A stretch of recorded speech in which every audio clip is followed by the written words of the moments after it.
Hello guys, तर आज आपण मॅगी बनवणार आहोत आणि माझा ब्रेकफास्टसुद्धा मॅगीच असणार आहे. तर आपण सुरू करूया.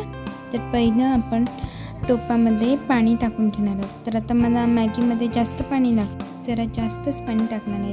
तुम्ही हवं तेवढं पाणी टाकून घेऊ शकता आणि नंतर ते गॅसवर तापत ठेवायचं आहे. तर थोडं पाणी जरा बॉईल होऊ द्यायचं आहे आणि मग बॉईल झाल्यानंतर मॅगी मसाला आपण त्यात टाकत आहोत. त्यानंतर आपण मॅगी टाकत आहोत आणि नंतर हे 5 मिनटं गॅसवर ठेवून द्यायचं, 5 ते 7 मिनटं आणि मग नंतर बंद करायचं आहे. गॅस बंद केल्यावर सुद्धा थोडा वेळ आपण थांबायचं आहे.